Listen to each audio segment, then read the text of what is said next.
Proper. तो चलिए हम लोग शुरू करते हैं। मैं पर्यावरण के जो प्रश्न थे जहाँ से मुझे डिस्कशन करना था, एक वाक्य बोल करके मैं प्रारंभ करता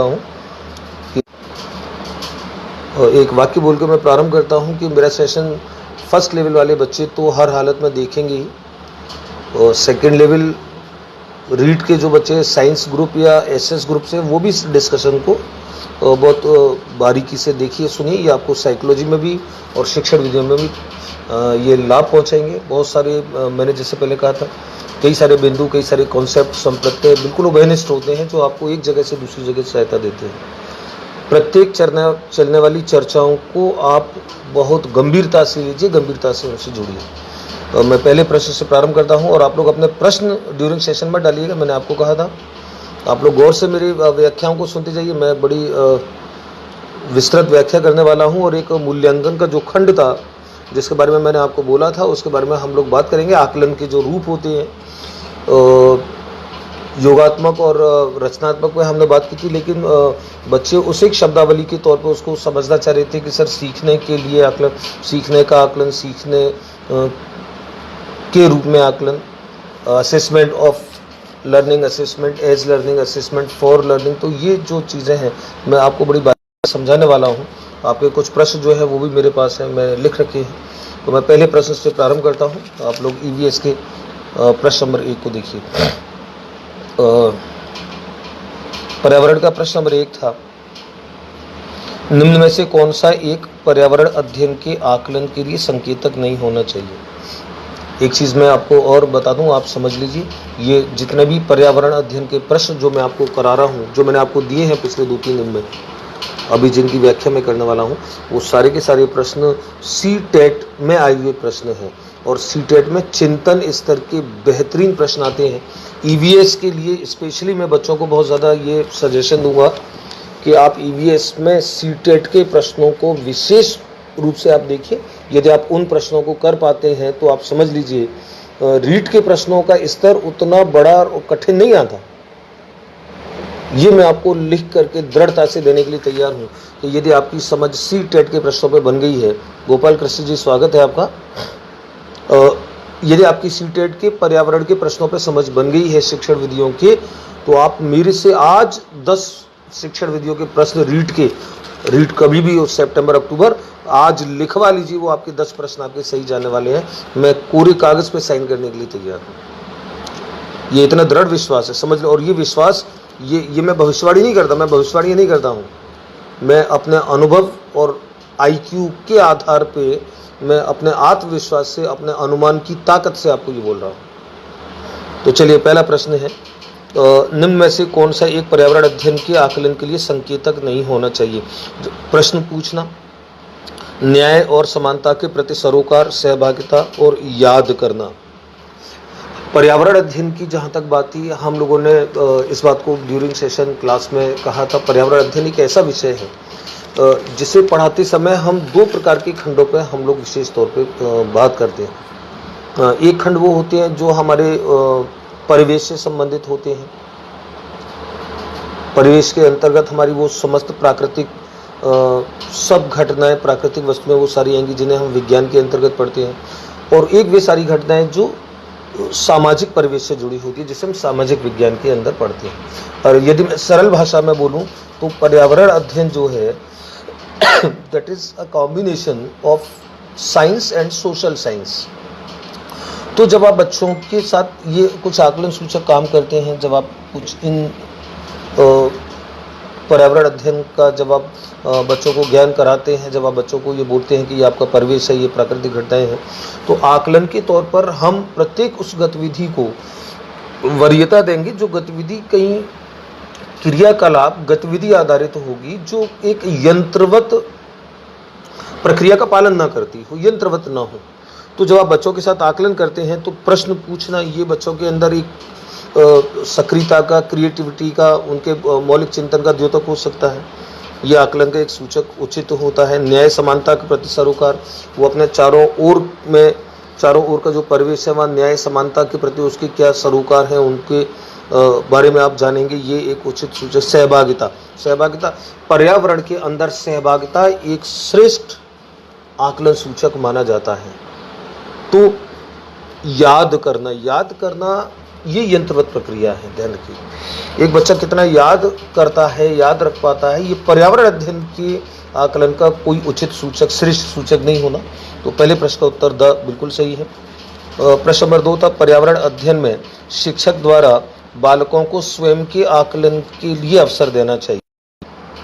स्वयं के आकलन के लिए, स्व आकलन है, सीखने के लिए आकलन, सीखने के समान आकलन, सीखने का आकलन और सतत एवं व्यापक आकलन। ये एक प्रश्न है जिसके ऊपर मैं विस्तार से बात करूंगा। अभी मैं पहले आपको 15 प्रश्नों की व्याख्या कर दूं। यहाँ आप सिर्फ इस प्रश्न का उत्तर जान लीजिए और इसकी व्याख्या हम लोग विस्तार से अभी हम लोग करेंगे। तो स्व आकलन जो है, पर्यावरण अध्ययन में शिक्षक को ये अवसर देना चाहिए बालकों को कि वो अपना स्वयं का आकलन करें। ये स्वयं के आकलन को हम किस श्रेणी में रखेंगे? तो इस प्रश्न का करेक्ट जो आंसर है, सीखने के समान आकलन है। असेसमेंट एज लर्निंग होता है, और लेकिन क्यों होता है ये अभी मैं चर्चा करने वाला हूँ आपके। आप इस प्रश्न नंबर 2 को अभी वापस लास्ट में मेरी व्याख्या के साथ पुनः एक बार जोड़ेंगे। प्रश्न नंबर 3 है, निम्न में से कौन सा पर्यावरण अध्ययन का उद्देश्य नहीं है? पर्यावरण अध्ययन के उद्देश्य बहुत व्यापक होते हैं साथियों। मैंने अभी जैसे चर्चा की आपके साथ, पर्यावरण अध्ययन में हम लोग सामाजिक विषय और विज्ञान विषयों के साथ हम लोग इंटरेक्शन करते हैं। जाकिर हुसैन, स्वागत है आपका। अब्बास कुरैशी, अब्बास, स्वागत है आप सभी का। अस्सलाम वालेकुम सलाम। हाँ, कुलदीप सिंह खिड़ली, नमस्कार, सभी का स्वागत है। आप लोग चर्चा से जुड़िए। तो प्रश्न था कि पर्यावरण अध्ययन का उद्देश्य नहीं है। पर्यावरण अध्ययन के उद्देश्यों पर मैंने विस्तृत बातचीत की थी। पर्यावरण अध्ययन के अंतर्गत बालक को अपने चारों ओर के परिवेश का, चारों ओर की वस्तुओं का ज्ञान हो, सामाजिक संबंधों का ज्ञान हो, सामाजिक जो संरचना है उसका ज्ञान हो। तो प्रश्न के विकल्प जो थे, बच्चों को पाठ्यपुस्तक की परिभाषा प्रदान करने के लिए प्रोत्साहित करना, बच्चों की जिज्ञासा और सृजनात्मकता का पोषण करना, ये पर्यावरण अध्ययन का बहुत विशिष्ट उद्देश्य होता है। जिज्ञासा और सृजनात्मकता का पोषण करते हो। परिवेशी मुद्दों पर जागरूकता का विकास करना, ये पर्यावरण अध्ययन के सर्वाधिक महत्वपूर्ण उद्देश्यों में आता है। One of the most important objective of environment study, परिवेशी मुद्दों पर जागरूकता का विकास करना। और द था, बच्चों को स्वयं अपने हाथ से कार्य करने और खोजने की क्रियाकलापों से जोड़ना। बच्चा स्वयं अपने हाथ से काम करे, क्रियाकलाप करे, ये श्रेष्ठ एक उद्देश्य होता है। परिवेशी मुद्दों पर जागरूकता, ये एक श्रेष्ठ उद्देश्य होता है। जिज्ञासा, सृजनात्मकता का पोषण करना, ये एक श्रेष्ठ उद्देश्य होता है, महत्वपूर्ण उद्देश्य होता है। निश्चित तौर पर ब, स, द तीनों महत्वपूर्ण उद्देश्य। अविकल्प जो था, बच्चों को पाठ्य पुस्तक की परिभाषा प्रदान करने के लिए आप पाठ्य पुस्तक की जो परिभाषा है केवल वो आप बच्चों को देते जाएं, ये पर्यावरण अध्ययन के महत्वपूर्ण उद्देश्यों में नहीं है। ये उसकी प्रक्रिया का एक पार्ट हो सकता है। फिरोज खान, स्वागत है। सरिता सिंह, स्वागत है आपका। आप सभी लोग जो जुड़े हैं, मैं आप सभी का अभिनंदन करता हूं। तो ये इस प्रश्न का जो विकल्प है, चौथे प्रश्न का, तीसरे प्रश्न का विकल्प आ, ये इसका एक उद्देश्य नहीं है पर्यावरण अध्ययन का कि आप पाठ्यपुस्तक से बालकों को सिर्फ और सिर्फ परिभाषाएं प्रदान करें। बाकी आप उन्हें परिवेशी मुद्दों पे आप उन्हें जागरूक करते हैं, आप उन्हें सामाजिक संबंधों का ज्ञान कराते हैं, आप उन्हें कोई जैसे आगे एक शब्द आएगा हस्तपरक कौशल, जिसे बच्चे खुद करके सीखते हैं। यदि ऐसे काम बच्चे करते हैं, परिवेशी मुद्दों पर उनकी अवेयरनेस आप बढ़ाने का काम करते हैं, उनकी क्रिएटिविटी, सृजनात्मकता, रचनात्मकता का आप पोषण करते हैं, उनकी सहभागिता बढ़ाते हैं, उन्हें क्रियाकलापों से जोड़ते हैं। ये सारे के सारे जो बिंदु हैं, आप इन्हें दृढ़ता से वेल कनेक्ट कर लीजिए। पर्यावरण अध्ययन के उद्देश्यों के ये महत्वपूर्ण अंग होते हैं। तो ये प्रश्न नंबर 3 था, करेक्ट विकल्प होगा इसका अ। चौथा प्रश्न है, पर्यावरण अध्ययन में संकल्पनाओं और मुद्दों को विज्ञान एवं सामाजिक विज्ञान विषय के रूप में नहीं रखा गया है, क्योंकि आपको याद होगा, आप मेरे सेशन को जब भी आप बारीकी से देखेंगे, मैंने वहाँ उद्देश्य लिखाए थे पर्यावरण अध्ययन में, तो मैंने एक शब्द लिखाया था और आपको वो पता भी है, तथ्यात्मक रूप से भी आपको मालूम है कि कक्षा 5 तक चलने वाले विषयों में हिंदी भाषा, अंग्रेजी भाषा, गणित के अलावा जो चौथी पुस्तक होती है वो पर्यावरण होती है। सामाजिक विज्ञान नाम का कोई विषय, विज्ञान नाम का कोई विषय नहीं होता है। साबिर शाह, स्वागत है आपका। साबिर भाई, खेमचंद प्रधान, नमस्कार प्रधान जी, आपका स्वागत है। आज तो मुझे लग रहा है कि कई बड़ी बड़ी हस्तियां जुड़ गई। चलिए, तो मैं बात कर रहा था 5वीं क्लास तक ना सामाजिक विज्ञान होता है ना विज्ञान होता है। उसका कारण एक पर्यावरण विषय होता है। आप बच्चे को 5वीं क्लास तक जब एक विषय पढ़ाते हो, वहाँ आप उसका विशिष्टीकरण नहीं करते। आप बच्चे को ये नहीं कहते कि आप ये विज्ञान पढ़ रहे हो, ये सामाजिक विज्ञान पढ़ रहे हो। बच्चा जब कक्षा 6 में आता है, 6 क्लास में आने के बाद, तब आप बच्चे को बताते हो कि 5वीं क्लास तक जो आपने परिवेश के बारे में जाना था, तो परिवेश के ये जो खंड थे ये विज्ञान होते हैं, और ये खंड जो होते हैं ये सामाजिक विज्ञान होते हैं।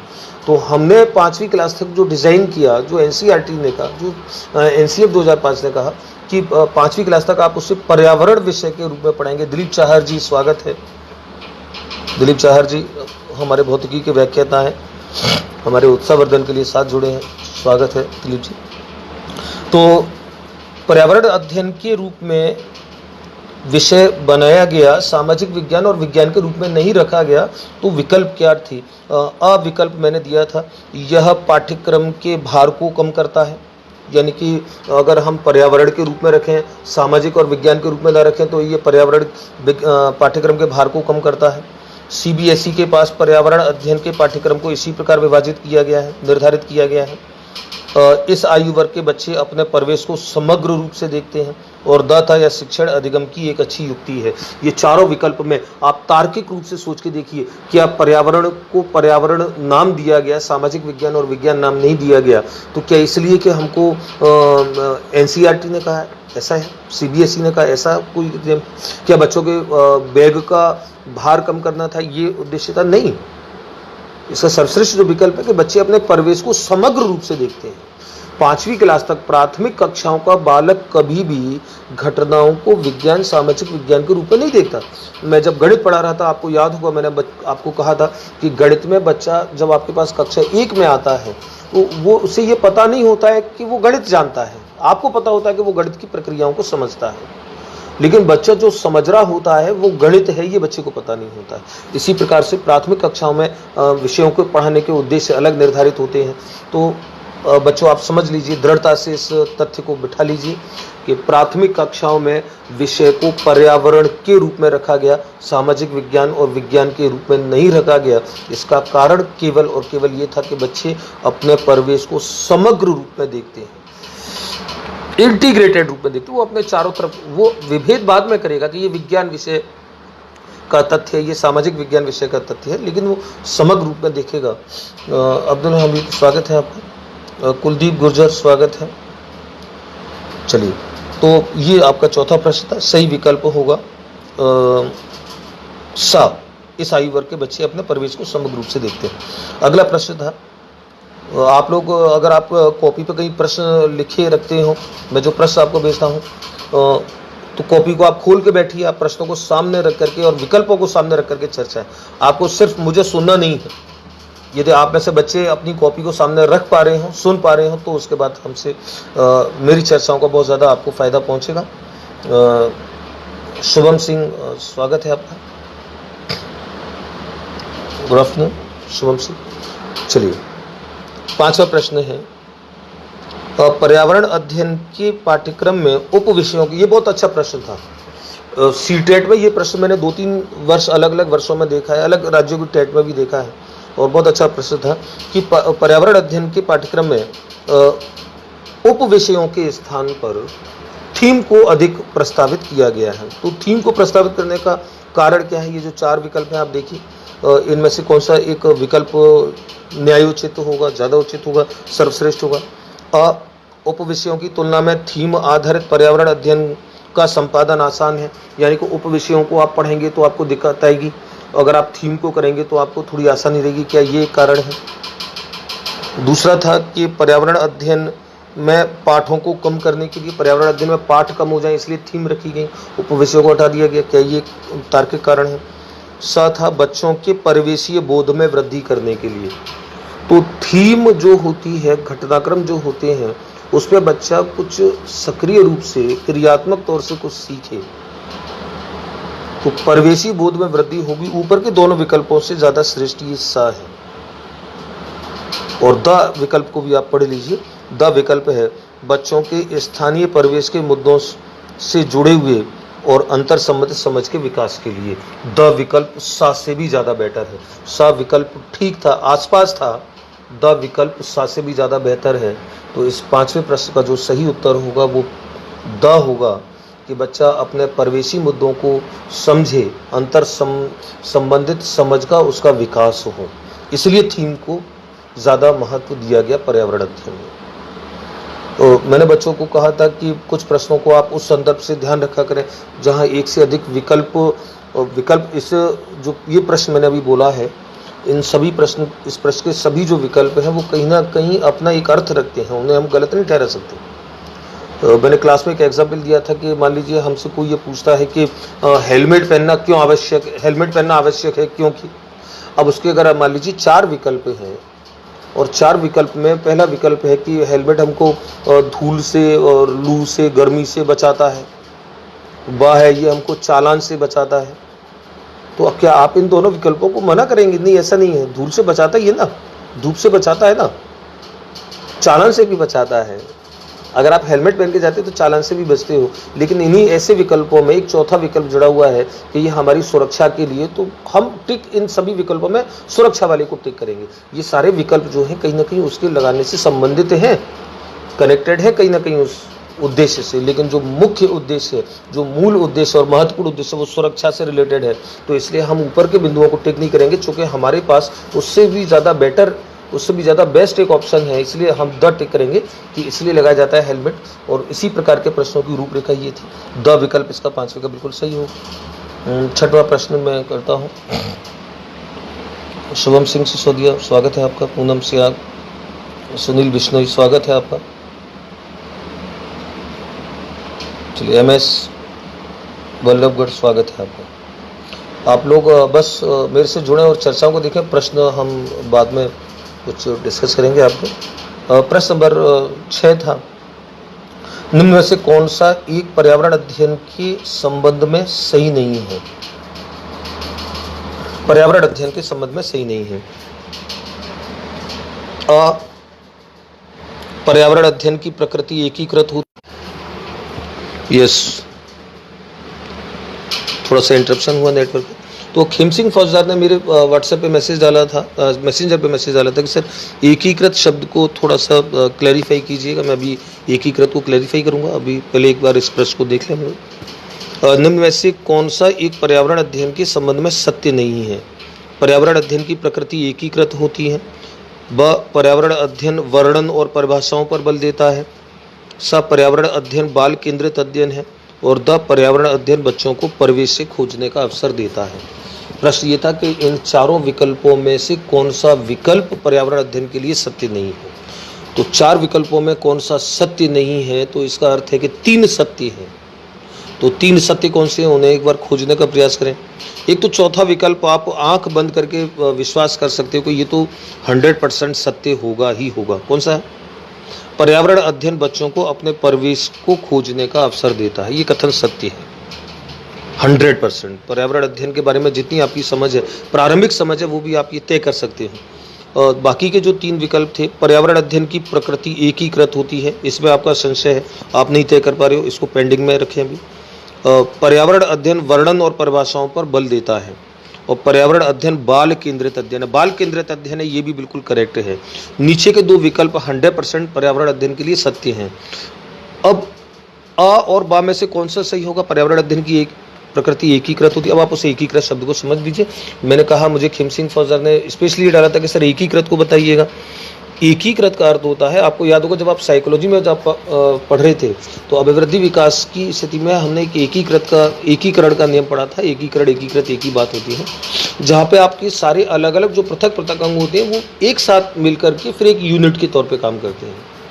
पर्यावरण अध्ययन की प्रकृति एकीकृत होती है। अलग अलग प्रकार की जो सूचनाएं हैं, उन सब सूचनाओं को आप एकीकृत करके आप एक विषय के रूप में पढ़ते हैं। ये उसका एकीकृत होने का गुण है। तो पर्यावरण अध्ययन की प्रकृति निश्चित तौर पर एकीकृत होती है। इसका जो सही विकल्प है, यानी कि पर्यावरण अध्ययन के संबंध में जो एक कथन सत्य नहीं है वो होगा पर्यावरण अध्ययन वर्णन और परिभाषाओं पर बल देता है, नहीं देता है, नहीं देता है, नहीं देता है। पर्यावरण अध्ययन खोजने पर बल देता है, सक्रिय क्रियाकलापों पर बल देता है, सहभागिता पर बल देता है, परिवेश से जुड़ने पर बल देता है। प्रत्येक ऐसी चीज जिसमें आप एक यंत्र की भांति आप काम कर रहे हो, एक मैकेनाइज्ड सिस्टम से आप चलते हो, उस पर बल नहीं देगा। ये पर्यावरण अध्ययन जो है ये डिस्कवरी का मार्ग है, खोजने का मार्ग है। इसकी प्रकृति बच्चों की सक्रिय रखने से अधिक जुड़ी है। तो प्रश्न नंबर 6 का जो सही विकल्प होगा वो ब होगा। प्रश्न नंबर 7 है, एक शिक्षक हमेशा क्रियाकलापों को कराने के बाद प्रश्नों और चर्चाओं का संचालन करता है। क्रियाकलापों, प्रश्नों, चर्चाओं के संचालन करने का उद्देश्य है। एक अध्यापक है पर्यावरण अध्ययन का, वो क्रियाकलाप कराता है, उसके बाद प्रश्नों और चर्चाओं का संचालन करता है बच्चों के साथ। तो ये जो प्रश्न, चर्चाएं, क्रियाकलाप, इनको संचालित करने का उद्देश्य क्या है? एक बार हम लोग देखें, 4 कथन थे। 4 कथन में बच्चों के प्रक्रिया कौशलों का विकास। प्रक्रिया कौशलों का मतलब बच्चे के अंदर कई प्रकार की जो प्रक्रियाएं बच्चा कर सकता है, उसके अंदर कई प्रकार के जो कौशल है उनका विकास किया जाए। निश्चित तौर पर यह कथन उचित एक कथन है। और बी है, बच्चों को खोजने के अवसर देना। बिल्कुल, आप पर्यावरण अध्ययन में, मैंने बार बार अभी पिछली बार भी कहा, अभी थोड़ी देर पहले भी बोल रहा था, खोजने के अवसर देना, ये एक दृढ़ता से आप इसको सत्य माना कीजिए ऐसे कथनों को पर्यावरण के संबंध में। सब बच्चों को अपनी अभिव्यक्ति का अवसर देना, तो आप देखिए संदर्भता की चर्चाओं को करने का अवसर देता है अध्यापक, चर्चाएं कराता है और संवाद कराता है, प्रश्न पूछवाता है, तो निश्चित तौर पर अभिव्यक्ति का अवसर बच्चों को दे रहा है। तो सब कथन भी सही है। और डी था, बच्चों में उनकी सीखने की गति के आधार पर विभेद करना। बस यहाँ आकर के कुछ बच्चों की शंकाएं जो थी, जो आपने मुझे अपने संशय डाले थे कि सर ये डी विकल्प सही क्यों नहीं है, तो पहले तो मैं इसके आंसर ही बता दूं, फिर इसका कारण बताता हूँ। ऊपर के तीनों कथन थे जो बिल्कुल सही थे, ए, बी और सी। तो इसका जो करेक्ट ऑप्शन है दैट इज सी, स विकल्प सही है। ए, बी और सी, ये 3 कथन बिल्कुल सही है। और मुझे जो आपने ऑब्जेक्शन डाले थे कि सर इसका द क्यों सही नहीं है, आप समझ लीजिए, आप एक अध्यापक चर्चाओं का आयोजन कर रहा है, क्रियाकलापों का आयोजन कर रहा है, संवाद का आयोजन कर रहा है, बच्चों से प्रश्न पूछने का आयोजन कर रहा है, इसके पीछे उसका उद्देश्य बिल्कुल ये नहीं है कि वो बच्चों में कोई विभेद, यानी कि उनको कई बौद्धिक आधार पर उनका समूह विभाजन करना चाहता हूँ, नहीं। उनकी अभिव्यक्ति के उनको अवसर दे रहा है, उन्हें अपने प्रश्न पूछने में अपनी जिज्ञासाओं के समाधान के अवसर दे रहा है। और यहाँ उसके उद्देश्य में कहीं भी ये तथ्य, ये उद्देश्य निहित नहीं है कि वो बच्चों को कहीं इस बात के लिए कहीं वाच कर रहा हो कि उनके बौद्धिक आधार पर उनको विभेदित कर सके, ये इसका उद्देश्य नहीं है चर्चाओं को आयोजित कराने का। तो डी इसका जो कथन था वो उचित नहीं था, इसलिए सही विकल्प होगा स, ए, बी और सी। प्रश्न नंबर 8 है, बाला का पूरा नाम क्या है? बाला का पूरा रूप क्या है? BALA, this is BALA। तो ये आपका ज्ञानात्मक प्रकार का प्रश्न, तो आपको नॉलेज होनी चाहिए। बाला विद्यालय में चलने वाला एक कार्यक्रम है और इसके जो 4 विकल्प थे दैट इज ब्रेल सहायता प्राप्त अधिगम आकलन, ब्रेल एडेड लर्निंग असिस्टेंस, मस्तिष्क सहायता प्राप्त अधिगम, ब्रेन एडेड लर्निंग असेसमेंट, नहीं ये भी नहीं है। अधिगम सहायक के रूप में Braille, Braille as a learning assistant, नहीं ये भी नहीं है। और डी जो विकल्प है, अधिगम सहायक के रूप में building, building as learning aid, building as learning aid, BALA। इसका करेक्ट जो ऑप्शन है, बाला की फुल फॉर्म जो होती है वो डी ऑप्शन में है, अधिगम सहायक के रूप में building, building as learning aid. चलिए, तो ये डी इसका सही है। प्रश्न नंबर 9, ये आप समझिए CTET में ये मेरे जितने भी प्रश्न पूरे 15 के 15 उसमें आए हुए प्रश्न हैं। चलिए, मुझे दिख पा रहे हैं जगदीश, स्वागत है आपका। मधु सिंह भाटी, स्वागत है आपका मधु सिंह। प्रियम मंगल, यस प्रियम, स्वागत है आपका। जगदीश पहाड़िया, जगदीश जी नमस्कार। जगदीश जी हमारे रसायन विज्ञान के व्याख्याता हैं। पहाड़िया जी विद्वान व्यक्ति हैं, सक्रिय व्यक्ति हैं, स्वागत है आपका जगदीश जी। तो आप सेशन से जुड़े रहें। प्रश्न नंबर 9 है, किस राष्ट्रीय पाठ्यचर्या फ्रेमवर्क एनसीएफ की बात हो रही है। आपको साइकोलॉजी में ये सर ने बताया था, मैंने भी बताया था आपको, सर ने बताया होगा आपको कि एनसीएफ हमारे अब तक 4 एनसीएफ आ चुके हैं। NCF 1975, NCF 1988, NCF 2000 and last 2005। तो अभी करंट में जो प्रभावी है 2005 है। लेकिन इन सभी एनसीएफ में ऐसा कौन सा एनसीएफ था, किस राष्ट्रीय पाठ्यचर्या फ्रेमवर्क ने प्राथमिक स्तर पर एक एकीकृत पाठ्यचर्या के क्षेत्र में पढ़ाई जाने के लिए पर्यावरण अध्ययन की सिफारिश की। प्राथमिक स्तर पर पर्यावरण अध्ययन पढ़ाया जाए, ये सिफारिश किस एनसीएफ ने की थी। विकल्प थे आपके NCF 1975, 2005, 1988, NCF 2000। NCF 2000 correct answer है। एनसीएफ 2000 जो था इससे पिछला वाला, एनसीएफ 2005 से पिछला वाला जो था एनसीएफ 2000, उसने इस बात की सिफारिश की थी कि पर्यावरण अध्ययन को प्राथमिक स्तर पे एक विषय के रूप में पढ़ाया जाए। और 10वां प्रश्न है, पर्यावरण अध्ययन पाठ्यक्रम बच्चों की समग्र शिक्षा का कारण बन सकता है यदि यह हो। तो ये तो छोटा सा ही प्रश्न था कि पर्यावरण अध्ययन पाठ्यक्रम जो है वो बच्चों की समग्र शिक्षा का एक कारण बन सकता है यदि उसके अंदर ये हो, ये विशेषता हो। कौन सी? विषयगत हो, यानी कि विषयों को ध्यान में रख करके बनाया गया हो। ब एकीकृत हो, स समावेशी हो, और द उक्त सभी हो। आप चारों विकल्पों को ध्यान से देखेंगे, बाकी के जो तीनों विकल्प हैं बिल्कुल करेक्ट हैं। पर्यावरण अध्ययन एकीकृत होना चाहिए, समावेशी होना चाहिए, समस्त प्रकार के जो बालक हैं, समस्त प्रकार की जो विषय वस्तुएं हैं, समस्त प्रकार के जो तरीके उनका समावेश करके बने, और विषयगत विषयों को केंद्र में रख करके बनाया जाए। तीनों प्रकार की विशेषताएं होनी चाहिए। तो 10वें प्रश्न का जो करेक्ट आंसर होगा वो होगा विकल्प डी, द उक्त सभी। उसके बाद हम लोग देखेंगे प्रश्न नंबर 11। प्रश्न नंबर 11 है, पर्यावरण अध्ययन के शिक्षण अधिगम में सर्वेक्षण का उद्देश्य है। पर्यावरण अध्ययन की जो क्रियाकलाप है वहाँ आप देखते हो तो सर्वेक्षण एक महत्वपूर्ण गतिविधि मानी जाती है। बच्चे सर्वेक्षण कार्य करके लाते हैं। दीपक पाटीदार, स्वागत है आपका। तो पर्यावरण अध्ययन के शिक्षण अधिगम में सर्वेक्षण का उद्देश्य क्या है, तो आप इन उद्देश्यों को एक बार सुनिए, उसके बाद हम लोग देखेंगे। पहला उद्देश्य था समुदाय के साथ अन्योन्य क्रिया का अवसर प्रदान करना। एक बच्चा जब सर्वेक्षण करने जाता है तो समुदाय के साथ अन्योन्य क्रियाएं करता है। अन्योन्य क्रियाओं का मतलब होता है ईच अदर, एक दूसरे के साथ की जाने वाली परस्पर अंतः क्रियाएं अन्योन्य क्रियाएं बोलते हैं। तो निश्चित तौर पर बच्चा सर्वेक्षण के लिए जाता है तो कम्युनिटी के साथ, समाज के साथ वो म्यूचुअल इंटरेक्शन कर पाता है। तो बिल्कुल एक कथन बिल्कुल करेक्ट है, उचित है। बी है, बच्चों को विभिन्न लोगों के प्रति संवेदनशील बनाना। बिल्कुल संवेदनशील बनते हैं। सर्वेक्षण में अभी कोरोना चल रहा है, कोरोना के सर्वेक्षण में जितने लोग जा रहे हैं तो समाज के साथ वो इंटरेक्शन कर पाते हैं, समाज के साथ उनकी अंतः क्रियाएं होती हैं, संवेदनशीलता उनके अंदर विकसित होती है। और ऐसा ही कोई कार्य अगर बच्चे करें तो निश्चित तौर पर संवेदनशीलता उनके अंदर आएगी। राजकुमार जाट, स्वागत है आपका। मोहम्मद आसिफ, स्वागत है। मोहम्मद आसिफ। अमित गोयल, यस, आप सभी का स्वागत है। तो दूसरा जो कथन है वो बिल्कुल पहला भी सही है, समुदाय के साथ अन्योन्य क्रियाएं, म्यूचुअल इंटरेक्शन का अवसर मिलता है। दूसरा है कि बच्चों में विभिन्न लोगों के प्रति संवेदनशीलता आती है, बिल्कुल सही है। तीसरा है सूचना को प्रत्यक्ष प्राप्त करने के अवसर प्रदान करना, ये महत्वपूर्ण उद्देश्य है। सर्वेक्षण जब आप करने जाते हो तो सूचना को आप प्रत्यक्ष डायरेक्टली आप प्राप्त करते हो, और सूचनाएं प्रत्यक्ष आप प्राप्त करते हो, वो कोई अनुमान नहीं होता है, उसमें आप कहीं कोई गैसिंग नहीं करते हो, प्रत्यक्ष सर्वेक्षण करके प्रत्यक्ष सूचनाएं आप प्राप्त करते हो। तो ये सी कथन जो है ये भी बिल्कुल सही है। और डी, आकलन के एक अवसर के रूप में इनका उपयोग करना। तो अब आकलन के एक अवसर के रूप में इनका प्रयोग करना, ये भी बिल्कुल कथन सही था। आकलन के एक अवसर के रूप में आप इनका प्रयोग करते हो।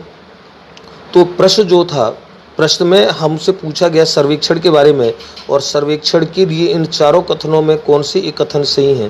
तो इसमें एक प्रश्न का विकल्प मैं शायद गलत डाल दिया था, आप थोड़ा सा उसको करेक्शन भी कर देंगे। मैं कल देख रहा था उसमें एक विकल्प शायद गलत है, मैंने थोड़ा सा गलत टाइप कर दिया था, वो मेरी त्रुटि हुई, टाइपिंग की त्रुटि।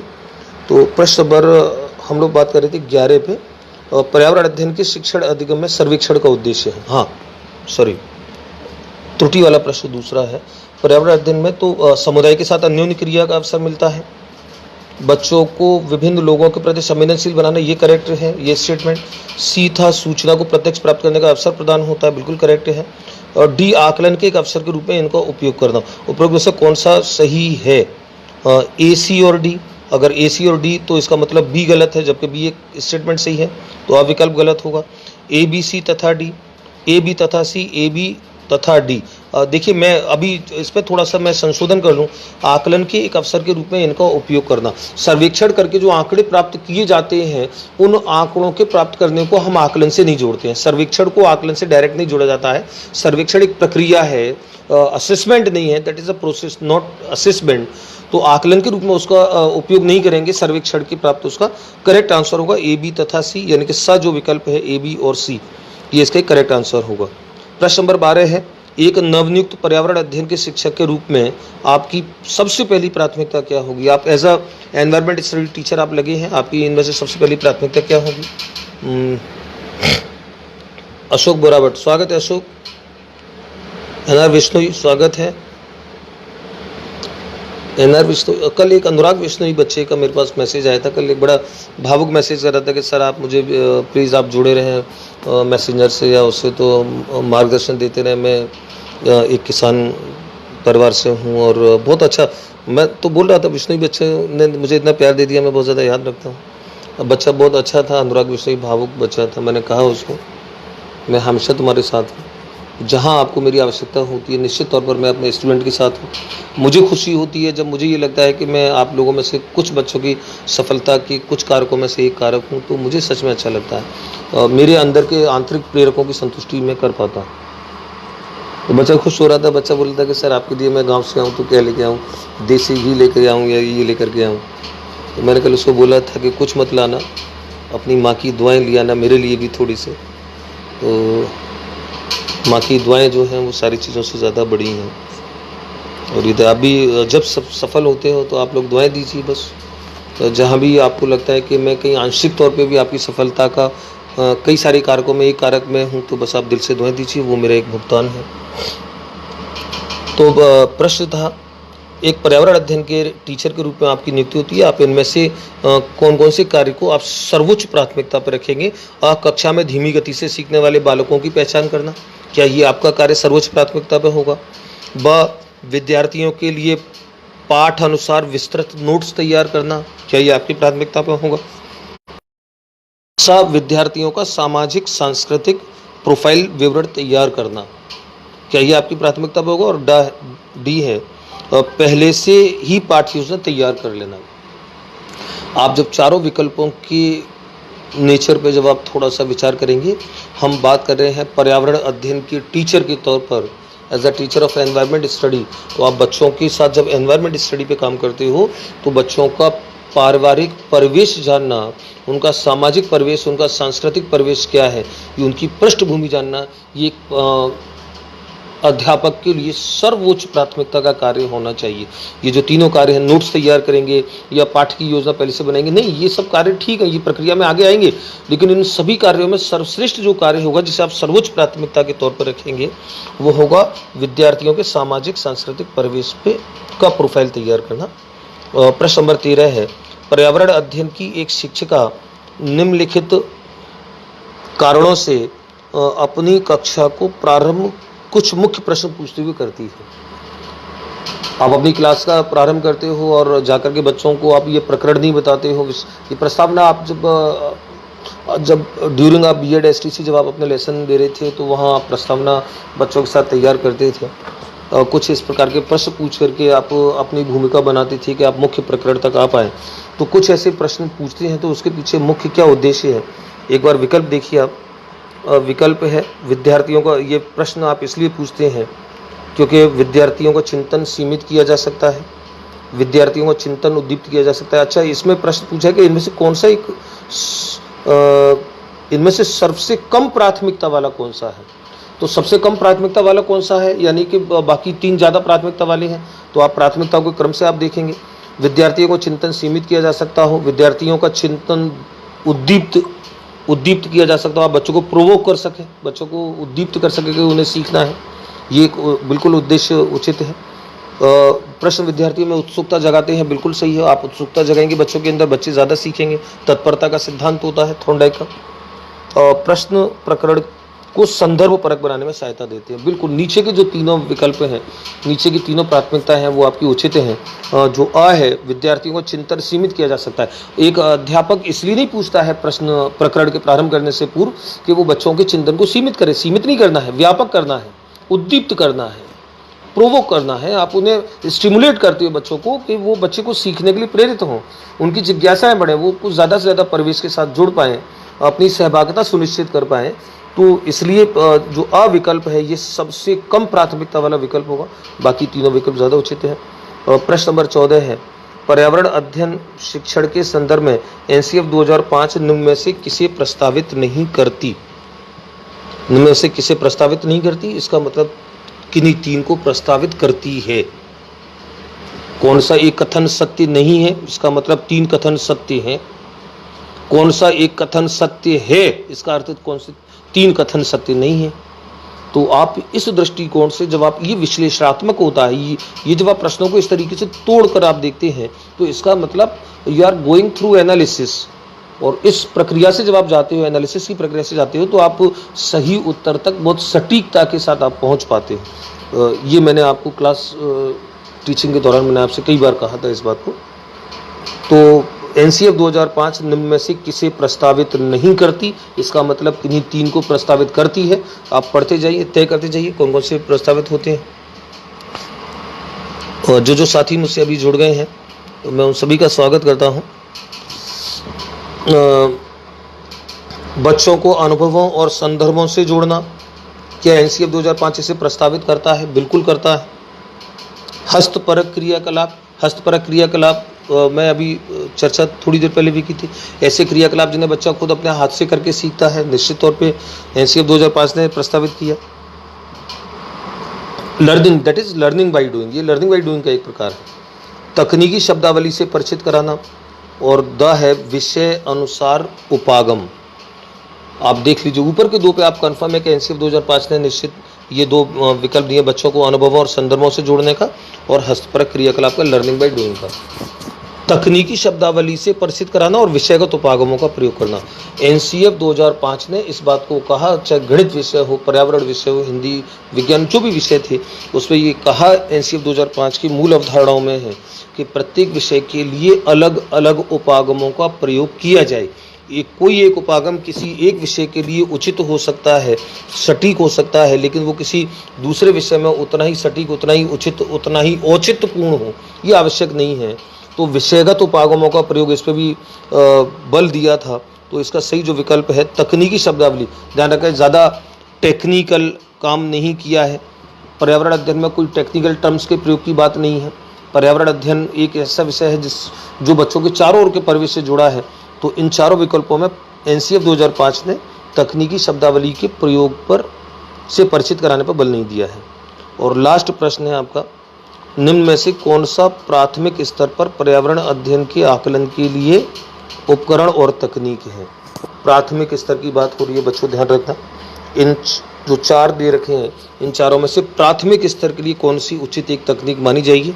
परियोजना कार्य, क्षेत्र भ्रमण, जर्नल लिखना, विचार मानचित्रण। ये जो चार कार्य हैं प्राथमिक स्तर पर, इनमें से कौन सा पर्यावरण अध्ययन के आकलन के लिए उचित रहेगा? तो परियोजना कार्य जो होता है बिल्कुल इस प्राथमिक स्तर के बालकों के लिए ठीक है।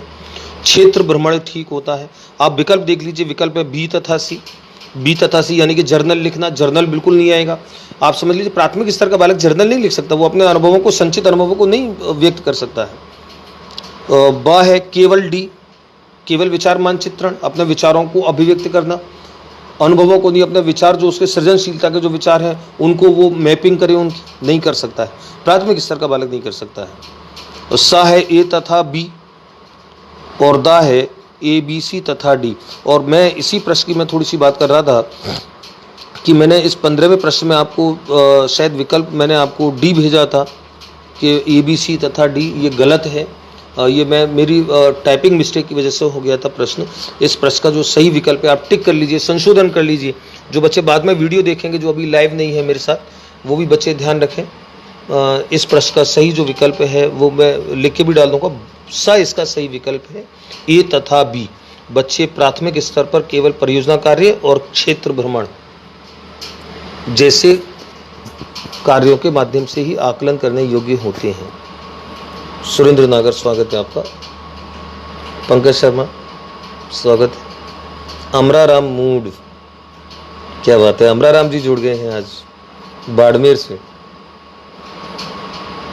नारायण लाल जाट, सबसे अच्छी बात यह है कि लगभग पूरा राजस्थान इस वीडियो से जुड़ा रहता है।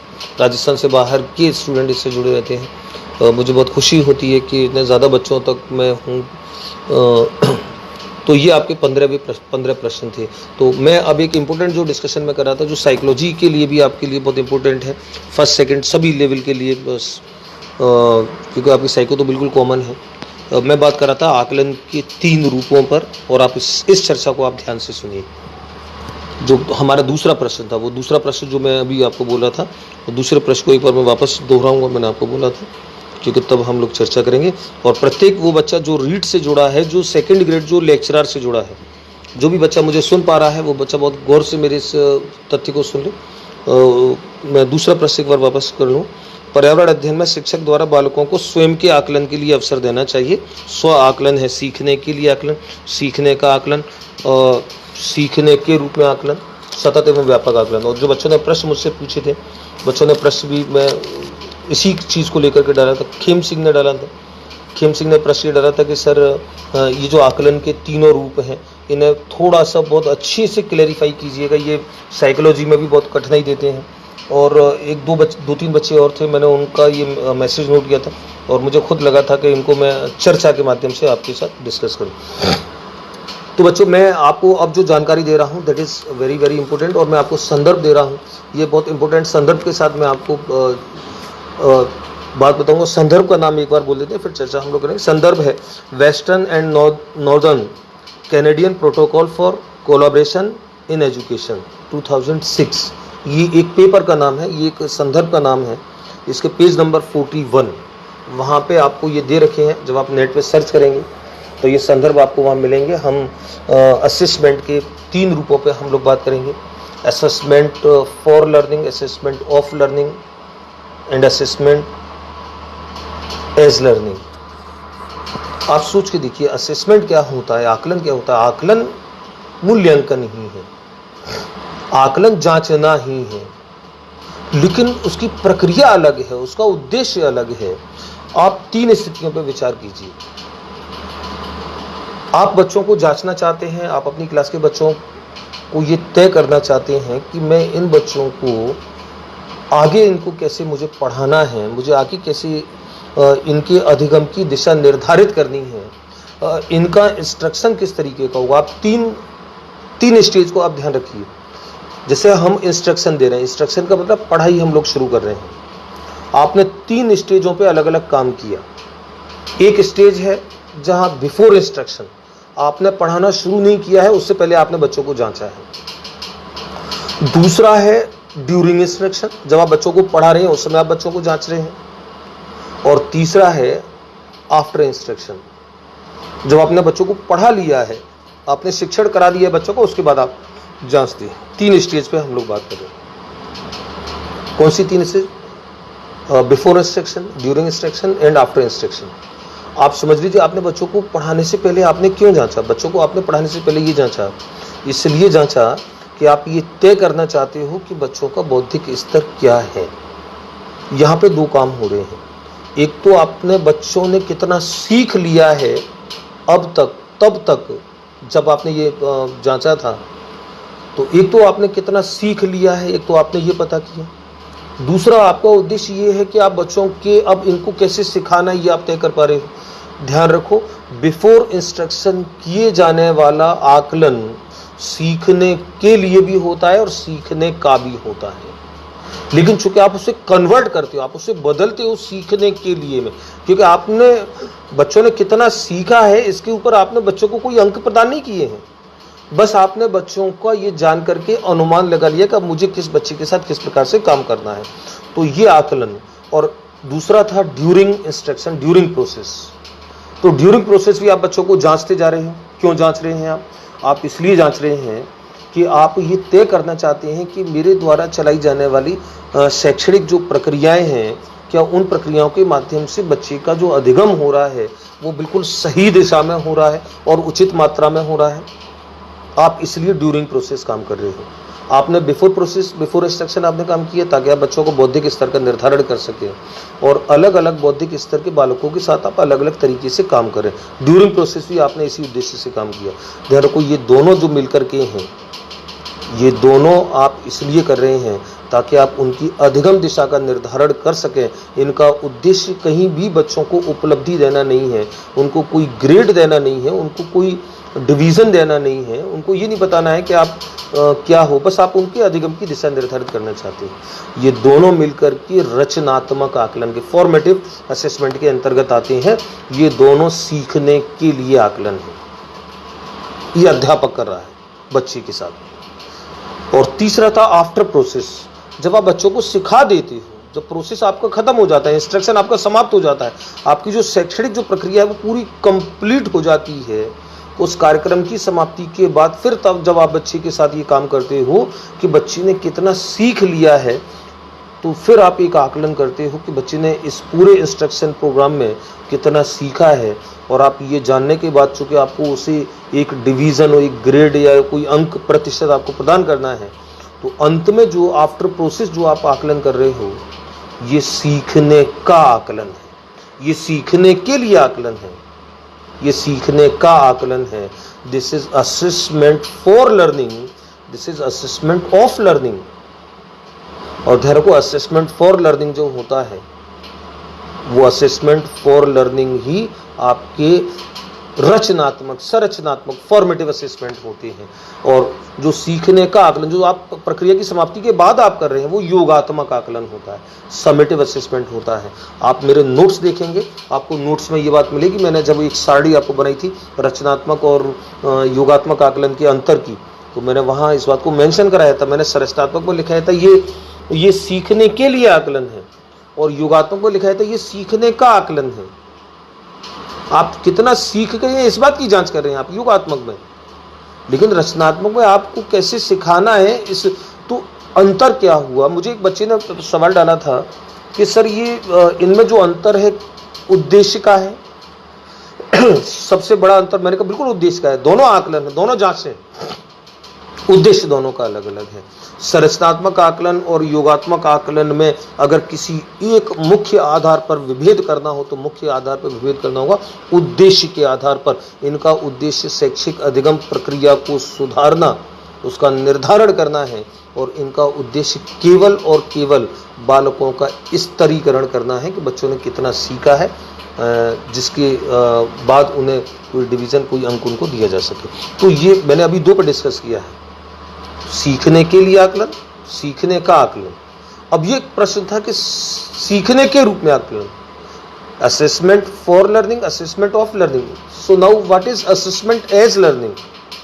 सीखने के रूप में आकलन क्या है? सीखने के रूप में आकलन होता है, बच्चों ध्यान रखो कि एक काम अध्यापक ने किया, उसने इसलिए आकलन किया कि वो बच्चों की जांच कर सके, ताकि शिक्षण अधिगम प्रक्रिया का निर्धारण वो करना है अध्यापक को। तो अध्यापक ने जो किया वो तो सीखने के लिए आकलन है। लेकिन एक बच्चा खुद पढ़ रहा है, खुद पढ़ते पढ़ते खुद ये जांचता है, स्वयं। ध्यान रखो, यहाँ पे स्वयं जांचने की बात है। एक बच्चा स्वयं पढ़ते पढ़ते ये जांच रहा है कि वो कितना सीखता है, कितना समझ रहा है, क्या उसे सब बातें, प्रक्रियाएं, सब अध्ययन क्या उसे समझ में आ रहा है। तो ये स्वयं को जांचने के लिए वो कोई आकलन करता है, स्वयं करता है बालक के द्वारा। तो वो क्या होगा, वो भी इसलिए कर रहा है ताकि उसकी आगे जो भी कमियां हैं उन कमियों के ऊपर वो काम कर सके।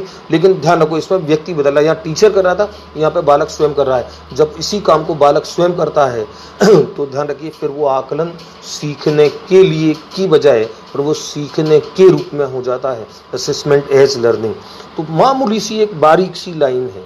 अध्यापक अगर इस उद्देश्य से कर रहा है कि शिक्षण अधिगम प्रक्रिया का निर्धारण करे तो सीखने के लिए आकलन है।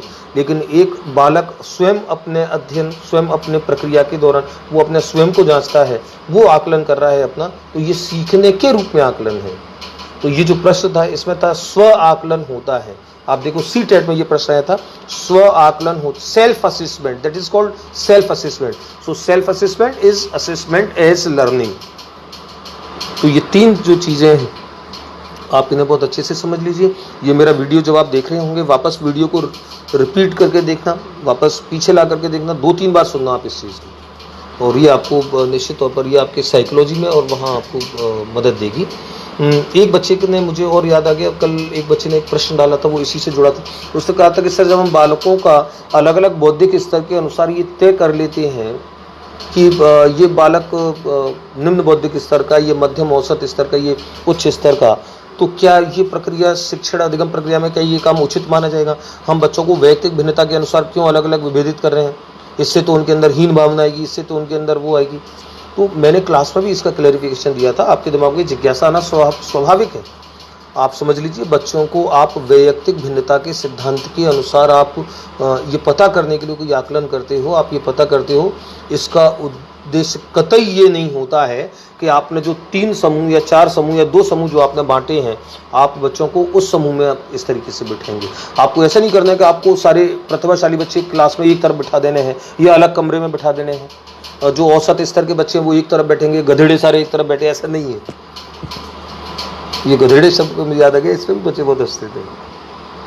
तो आपने वैयक्तिक भिन्नता के अनुसार जो बच्चे समूह विभाजन किया है, उसका उद्देश्य कतई ये नहीं है कि आप अलग अलग बौद्धिक स्तर के बालकों को आप अलग अलग स्थान पे अलग अलग खंड में कहीं आप बिठा, नहीं, आप उनको सबको साथ बैठेंगे।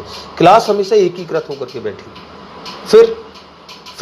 फिर ये होगा कि एक अध्यापक जिसको पता है कि बालक ए, बालक बी, बालक सी, बालक डी, जो भी बालक है उसका बौद्धिक स्तर क्या है, तो कार्य करने के दौरान मैंने आपको कहा था सीसीई में 3 जो आपने शायद किसी ने देखी भी नहीं होगी, क्योंकि मेरे तमाम कहने के बावजूद आप तो ना तो किसी स्कूल में आप गए होंगे। मैंने आपको कहा था कि जो सीसी की लेसन डायरी जो बनती है, उस लेसन डायरी को आप जाकर के कभी चेक कीजिएगा, किसी भी सरकारी स्कूल में आप चले जाएं, आप आत्ममंथन कीजिए, आप में से कितने बच्चे जाकर के मैंने आपको कहा था कि उस पूरी लेसन डायरी में आप पाठ योजना के 3 खंड देखेंगे। आप वो पाक्षिक योजना होती है, 15 दिन की योजना, वो 3 खंड होते हैं। उन 3 खंडों में पहला खंड होता है संपूर्ण कक्षा के लिए पाठ योजना, दूसरा खंड होता है प्रतिभाशाली बच्चों के लिए, जिसको समूह 1 का बच्चा कहते हैं, क्षमता संवर्धन योजना, और तीसरी योजना होती है जो समूह 2 के बालक है, यानी कि जो कमजोर बालक है, सरल भाषा में उनकी पाठ योजना। तो आप संपूर्ण कक्षा की योजना से शुरू करते हैं, यानी कि आपको सारे बच्चे एक साथ बिठा के पढ़ाने हैं। फिर आप अलग अलग बच्चे को उसकी बौद्धिक क्षमता के अनुसार आप कार्य दोगे, उसका गृह कार्य अलग होगा, उसको अभ्यास कार्य के लिए बैठेगा, सबके साथ अलग नहीं बैठना है। यानी कि क्लास में ये सिस्टम नहीं चलेगा कि अलग अलग बौद्धिक वर्ग के बालक अलग अलग बैठे। तो आप अपने दिमाग में निश्चित तौर पर इस तथ्य को बहुत अच्छे से क्लियर कर लीजिए, वैयक्तिक भिन्नता के सिद्धांतों का अनुसार ये बिल्कुल नहीं होता है कि अलग अलग बौद्धिक क्षमता वाले बालक अलग अलग मोहल्ले में बैठेंगे। इससे तो क्लास में विभेदीकरण हो जाएगा, एक वर्गीकरण हो जाएगा बौद्धिक क्षमता के अनुसार, फिर वो कई सारे कॉम्प्लिकेशंस हैं।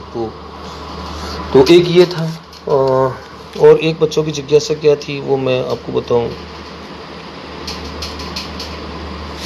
हाँ, बालक की बात कर ली है मैंने। तो बालकों को ये प्रमुख जिज्ञासा थी। मुझे 2-1 बातें आप लोगों से बोलनी थी कि मैं ये जो सेशन चला रहा हूँ, 15 प्रश्न हमारे हो गए हैं। पर्यावरण के जैसे ही 50 प्रश्न हमारे हो जाएंगे।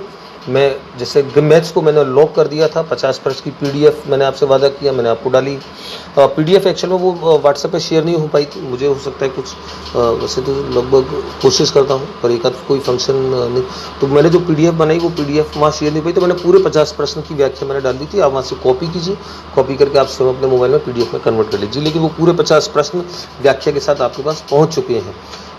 पर्यावरण अध्ययन के पूरे 50 प्रश्न होने के उपरांत मैं इन सभी 50 प्रश्नों को पुनः व्याख्या के साथ आपके फेसबुक में डालूंगा, वहाँ से आप कॉपी करके आप उन्हें पीडीएफ में आप कन्वर्ट कर लीजिए, वो आपको सहायता देंगे। और जब पर्यावरण कंप्लीट हो जाएगी तो फिर मैं प्रारंभ करूँगा विज्ञान, और लेवल 2 के बच्चों के लिए विज्ञान प्रारंभ होगी। उस समय लेवल 1 के जो बच्चे आज मुझे देख रहे हैं वो लेवल 1 के बच्चे उन साइंस के प्रश्नों को देखेंगे। मैं तो आपको बिल्कुल ये कहता हूँ कि प्रत्येक बालक, चाहे वो हिंदी शिक्षण विधि के दृष्टिकोण से, सामाजिक विज्ञान के दृष्टिकोण से, लेवल 1, लेवल 2, वो इन सब चर्चाओं को बहुत ध्यान से सुने, क्योंकि सारी चर्चाएं जो हैं वो अंतः संबंधित हैं। चर्चा का दूसरे विषय की चर्चा के साथ संबंध होता है। आपकी समझ विकसित होनी चाहिए। मेरा फोकस कभी इस बात के ऊपर नहीं रहता कि आपको प्रश्न हल करना आए, मेरा फोकस इस बात के ऊपर रहता है कि आपके अंदर वो समझ आई वो समझ डेवलप हो जिससे आप प्रश्नों को हल कर सकें। 3 इडियट फिल्म का एक डायलॉग मुझे हमेशा बहुत याद रहता है, बहुत अच्छा मनपसंद डायलॉग था। और एक्चुअली वो डायलॉग तो मैं जब हॉस्टल में रहता था तब मैं बहुत ज़्यादा बोलता था। और डायलॉग ये था कि आपको सक्सेस प्राप्त नहीं करनी है, आपको एक्सीलेंस प्राप्त करना है। आप एक्सीलेंस प्राप्त कीजिए, उत्कृष्टता प्राप्त कीजिए। आप उत्कृष्ट होंगे तो आपको सफलता मिलेगी, डेफिनेटली 100% मिलेगी। मैं अपने इतने अनुभवों के आधार पर, अपवाद एक कोई अलग होते एक अलग बात है। एक प्रश्न आ रहा है Sarita Singh, yes this is your question. Sir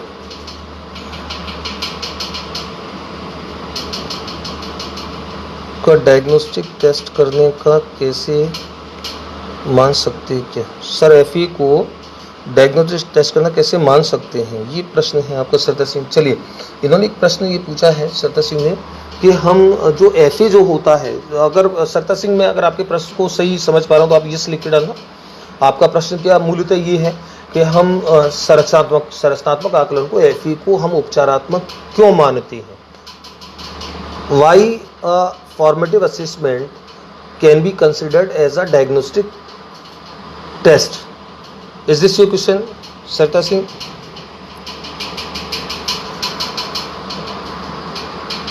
मैं फिर इसको आंसर करूंगा। संरचनात्मक आकलन क्यों एक निदानात्मक होता है, बिल्कुल इसका आप समझ लीजिए। और मैंने ये लिखाया भी है, ये मैंने बिल्कुल अपने नोट्स में लिखाया था कि संरचनात्मक आकलन जो होते हैं वो निदानात्मक कैटेगरी के होते हैं। यस, आपने यस किया है सरिता सिंह। सुन लीजिए इसका आंसर। इसलिए होते हैं फॉर्मेटिव असेसमेंट, इसलिए होता है निदानात्मक कि निदानात्मक की जो प्रकृति होती है वो क्या होती है? निदानात्मक की प्रकृति होती है बच्चे की कमजोरी का पता करना, कमजोरी के कारणों का पता करना, और कमजोरी के जो कारण निकल करके आते हैं उनके फिर समाधान के लिए परामर्श प्रस्तुत करना। ध्यान रखो, समाधान करेगा उपचारात्मक शिक्षण, लेकिन उपचारात्मक शिक्षण का आधार जो होता है वो निदानात्मक परीक्षण होते हैं। तो निदानात्मक परीक्षण के 2 काम होते हैं, बच्चे की कमजोरी के कारणों की प्रकृति पता करना, कारण पता करना, कमजोरी की प्रकृति पता करना, उसके कारण पता करना, और उसके समाधान की संरचना प्रस्तुत करना, सुझाव प्रस्तुत करना। संरचनात्मक आकलन का भी तो यही उद्देश्य होता है, संरचनात्मक आकलन भी तो यही करते हैं। संरचनात्मक आकलन आप करते इस उद्देश्य से हो कि एक बालक के अधिगम अवरोधक क्या है, उसको सीखने में कहाँ कठिनाई हो रही है, उसकी उस कठिनता का कारण क्या है, प्रकृति क्या है, वो कहाँ, और तदनुसार बदलाव करते हो शिक्षण की योजना में। थोड़ा सा इंटरप्शन था, तो तब आप सीखने की योजनाओं में, सिखाने की योजनाओं में, दोनों में बदलाव करते हो। संरचनात्मक आकलन का ये उद्देश्य होता है। तो आप जब निदानात्मक परीक्षण को और संरचनात्मक आकलन के आप विस्तृत विवरण को जब आप कंपेयर करेंगे तो आपको इस उद्देश्य में समानता दिखेगी। And that's why a formative assessment can be considered as a diagnostic test. ये बिल्कुल डेफिनेटली, ये मैंने नोट्स में लिखाया भी है Sarita Singh. So this is your answer. चलिए, तो और कोई बालक है किसी, मैं अगर किसी प्रश्न को देख पा रहा हूँ। यस, हमारे पास गीता मित्तल नहीं, क्वेश्चन निकल, यश कुमार आचार्य।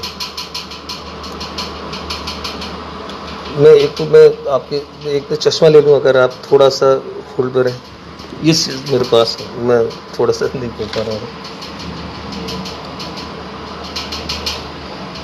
यस, द क्वेश्चन इज, प्रतिभाशाली बच्चों को भी उपचारात्मक शिक्षण दिया जाता है? नहीं। ध्यान रखिए, उपचारात्मक, यश कुमार आचार्य का प्रश्न है कि प्रतिभाशाली बच्चों को उपचारात्मक शिक्षण दिया जाता है? नहीं दिया जाता। ध्यान रखिए, आप शब्द से समझिए, उपचार उसका किया जाता है, इलाज उसका किया जाता है जो बीमार होता है। उपचारात्मक शिक्षण निदानात्मक परीक्षणों से प्राप्त कमजोरी के कारणों का, प्रतिभाशाली बच्चों के साथ आप उनकी प्रतिभा के संवर्धन के लिए जो काम करते हो, जो योजना बनाते हो, वो क्षमता संवर्धन योजना होती है। ये कक्षा में भी मुझसे ये सवाल पूछा था कि सर कमजोर बालकों के लिए निदानात्मक परीक्षण है, उपचारात्मक शिक्षण है, प्रतिभाशाली बच्चों के लिए, प्रतिभाशाली बच्चों के लिए क्षमता संवर्धन काम होता है। हाँ, अगर कोई प्रतिभाशाली बच्चा ऐसा है जो किसी क्षेत्र विशेष में कमजोर है तो वहां पे वो कमजोर माना जाएगा, तो वो उसे कमजोर बालक के तौर पर ट्रीट करेंगे, तो वहां उसका डायग्नोस्टिक टेस्ट होगा, वहां उसका रेमेडियल ट्रीटमेंट होगा। रेमेडियल टीचिंग होगी उसकी। तो बिल्कुल काम तो उसका उद्देश्य क्या है, ये साचार्य आप समझ रहे हैं। रेमेडी उसकी होती है जो बीमार होता है। और आपका अगर जिज्ञासा ये है कि सर प्रतिभाशाली बच्चा तो कमज़ोर कहाँ हो सकता है, तो 100% हो सकता है। मैंने कक्षा में ये भी एक क्लास में बच्चों ने सवाल किया था, डॉक्टर भरत जोशी, स्वागत है भरत सर आपका। तो बच्चों ने एक सवाल किया था कि सर प्रतिभाशाली बच्चा कमज़ोर हो सकता है, तो मैंने उनको बहुत अच्छा एग्जाम्पल दिया था। आप एग्जाम्पल देखिए रामानुजम आयंगर का, श्रीनिवासम रामानुजम का। आप देखिए गणित में एक व्यक्ति जो पूरे विश्व में महानतम जीनियस जो माना जाता है, 10वीं क्लास की परीक्षा में गणित को छोड़कर के अन्य विषयों में वो बिल्कुल फेलियर जैसी उनकी स्थिति होती, फेल होते थे। तो अन्य विषय के अध्यापक के दृष्टिकोण से श्रीनिवासन रामानुजम क्या थे, पिछड़े बालक थे, कमजोर बालक थे। और गणित के अध्यापक के दृष्टिकोण से वो सुपर सुपर सुपर जीनियस व्यक्ति थे। तो ऐसा नहीं है, एक प्रतिभाशाली बालक किन्हीं क्षेत्र विशेषों में कमजोर हो सकता है, तो वहां पे ही will be treated as a level 2 student. जो समूह 2 के बच्चे होते हैं, कमजोर बच्चे होते हैं, उन जैसा वो माना जाएगा। भरत जोशी जी आपका स्वागत है। कैलाश चौधरी, यस सर जी। शिक्षण में वापस, सर जी शिक्षण उद्देश्य व शैक्षिक उद्देश्य के बारे में बताइए। शिक्षण उद्देश्य शैक्षिक उद्देश्य ये मैंने परिभाषित किया था। शिक्षण उद्देश्य एक, हाँ मुझे एक और प्रश्न वो अभी याद आ गया। एक बच्चे ने पूछा था कि सर उद्देश्य कितने प्रकार के होते हैं, तो मैंने कहा था कि हमने उनको उनकी प्रकृति के आधार पर, उनके अचीव करने के टारगेट के आधार पर हमने 2 प्रकार में बांटा। शिक्षण उद्देश्य शैक्षिक उद्देश्य। शिक्षण उद्देश्य वे होते हैं जो अल्प समय में कम अवधि में प्राप्त किए जाते हैं, आप उन्हें एक कालांश में प्राप्त कर लेते हैं। और शैक्षिक उद्देश्य वो होते हैं जो एक लंबी अवधि के बाद जिनका दूरगामी प्राप्ति जिनकी होती है, जिनकी प्रकृति सैद्धांतिक होती है, दार्शनिक प्रकृति की होती है। तो ये शिक्षण और शैक्षिक उद्देश्य में, जिन्हें हम विशिष्ट और सामान्य उद्देश्य भी बोलते हैं, ये अंतर होता है। मनीष गोस्वामी स्वागत है आपका। मैं अभी आज प्रश्न डालूंगा आपके साथ, इसके सेशन समाप्त होने के बाद मैं लिखूंगा, टाइप करूंगा और आपको प्रश्न डालूंगा। तो वो प्रश्न आपके आज शाम तक आ जाएंगे। आप 5-5 प्रश्न करके रोज कीजिए। बहुत ज़्यादा फास्ट आप मुझे मत भगाइए, मुझे टाइप करने में सच में दिक्कत आती है। फिर उनकी व्याख्या लिख करके फिर तो कई बच्चों ने तो मुझे शायद ऐसे ट्रीट कर दिया है, मैसेंजर पे इतने अंधाधुंध मैसेज भेज करके ऐसे ट्रीट कर रहे हैं कि जैसे नैतिक तौर पे मैं निश्चित तौर पे अपने बच्चों की ड्यूटी कर रहा हूँ, लेकिन उन्होंने बिल्कुल इस तरीके से ट्रीट कर लिया है जैसे वो कहीं वेतन दे करके मैं उनकी ड्यूटी पे बैठा हूँ। तो मैं आपकी मोहब्बतों में बैठा हूँ, मैं आपसे स्नेह के वशीभूत होकर के बैठा हूँ। बस मुझे लगता है कि अगर मेरे सेशन से कुछ आप बच्चों को फ़ायदा होता है तो मुझे खुशी होती है। तो ऐसा मत कीजिए दिन भर आप देखिए मैसेंजर भरा पड़ा, एक बच्चा एक दिन में 50-50 प्रश्न डाला है ऐसे। अब सोच 50 प्रश्न एक बच्चा डाल रहा है, कोई 2, 4, 5 करके कितने प्रश्न, तो इसका मतलब तो मैं तो घर के सारे काम छोड़ करके इसी में बैठ जाऊँ। फिर वो बाद में टाइप करके डाले सर आपने प्रश्नों का उत्तर अभी तक नहीं दिया, तो यार मेरे को सोने दो, मेरे को जागने दो, मेरे को कहीं बैठने दो, कुछ और दूसरे काम है। दिन भर अगर मैं बैठ करके सारे व्हाट्सएप, सारे मैसेंजर के मैसेज ही और फेसबुक पर डली उनको करता रहूँ, पूरा दिन भर मेरा वो कम पड़ जाएगा, तो बाकी के काम मैं करते रहूँगा। और मुझे कुछ अपने व्यक्तिगत दूसरे काम भी, नोट्स वगैरह और वो करने होते हैं, स्टडी करनी होती है। तो चलिए आज के सेशन में हम लोग बस इतनी बात करेंगे। आप लोग, मैं आज जो प्रश्न डालूंगा, आप अपनी जिज्ञासाएं मुझे जो है वो जिज्ञासाएं कलेक्टिव तौर पे मैं लेकर के फिर आपका जो सेशन लेता हूँ, तो कलेक्टिव तौर पे आपकी जिज्ञासाओं को लेकर के मैं फिर बात करता हूँ। तो सेशन के एंड में मैं आपकी जिज्ञासाओं का समाधान करने का प्रयास करता हूँ। आज के सेशन के लिए हम लोग इजाज़त चाहेंगे, तो मैं बिल्कुल आपके साथ आज के सेशन को कंप्लीट करता हूँ। पिछली बार बच्चों ने लिखा, बाद में बच्चों ने सर आप शेर नहीं पढ़ रहे हो, सर आप आइटम नहीं बोल रहे हो, तो ये कम गंभीर बातों को ज़रा कम कीजिए। जब हम मस्ती के मूड में होते हैं तो मस्ती करते हैं, जब हम लेकिन अभी सेशन आपके गंभीर चल रहे। लॉकडाउन में आप परेशान होंगे, लेकिन विद्यार्थी को परेशान नहीं होना है। अगर मैं बोलूँ मैं परेशान हूँ तो मेरा चलेगा, भरत जी सर बोलेंगे तो भरत जी सर का चलेगा। हम सुबह से लेकर शाम तक 12, 14, 15 घंटे काम करने वाले व्यक्ति हैं, अपने जॉब को लेकर के, अपने टास्क को लेकर के। हम लोगों ने कोई अपने गोल अचीव कर लिए, फिर हम बोलते हैं मैं सुबह से लेकर सुबह 7 से लेकर के रात के 8 बजे तक अपने सेशन, सारे टीचिंग सेशन, स्कूल ड्यूटी सब मैं बिजी रहता हूँ और अब मैं बिल्कुल खाली बैठा हूँ। तो मैं अगर ये कहूँ कि मैं बोर हो रहा हूँ तो चलेगा। स्टूडेंट हो आप काहे के लिए बोर हो रहे हो? आपका तो काम ही पढ़ना है, आपको तो उल्टा टाइम ऐसा ही चाहिए था, वो आपको मिल गया है, फिर आप बोल रहे हो आप बोर हो रहे हो, तो क्यों बोर हो रहे हो? तो ये अपना एटीट्यूड आप बदलिए। ध्यान रखिए, सफल व्यक्ति इसलिए सफल नहीं होता कि उसकी तैयारियां बड़ी हैं। सफल व्यक्ति इसलिए सफल होता है क्योंकि उसकी सोच बड़ी है, उसकी सोचने का, उसकी सफलता के प्रति उसका जो दृष्टिकोण है वो बहुत ज़्यादा सकारात्मक है। अपने एटीट्यूड को चेंज कीजिए, अपने दृष्टिकोण को चेंज कीजिए। तो अगली बार जब हम लोग बात करेंगे तो कुछ चंद शेर शायरी उसके साथ हम लोग बात करेंगे, कविता के साथ बात करेंगे, वो एक अलग बात है। वो हमारे फुर्सत की मस्ती के पल होते हैं, लेकिन जब हम लोग पढ़ते हैं तो उस समय हम लोग नॉन सीरियस बातों पे आपको मैं आज बहुत गंभीर होकर के मैं चर्चा करना चाह रहा था, मैंने प्रयास किया है। अगला सेशन हमारा आज मंडे है, परसों वेडनेसडे को हम लोग कोशिश करते हैं कि मैं आपके साथ वापस ऐसी कुछ चर्चा करूँ।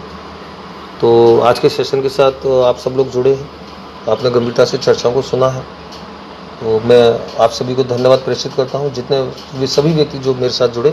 और ध्यान रखिए, मैं अगली बार से ये देखूंगा कि कितने कमेंट और कितना लाइव बच्चे मेरे साथ जुड़ रहे हैं। और अगले सेशन में मुझे लगेगा कि आप कहीं लॉकडाउन की थकावटों में कहीं इन चीज़ों से नहीं जुड़ पा रहे हैं, तो फिर परसों के सेशन के बाद मैं अपना सेशन बंद कर दूंगा। और ये मेरी थ्रेटनिंग नहीं है, मैं सच बोल रहा हूँ। जब मुझे लगेगा ही नहीं कि बहुत सारे बच्चे लाभान्वित हो रहे हैं तो फिर क्या मतलब है। तो चलिए आज के सेशन को हम लोग कंप्लीट करते हैं। जितने सभी व्यक्ति जो मेरे साथ जुड़े आज सेशन में थे, उन सभी का आभार व्यक्त करता हूँ। बहुत बहुत धन्यवाद। जय हिंद साथियों।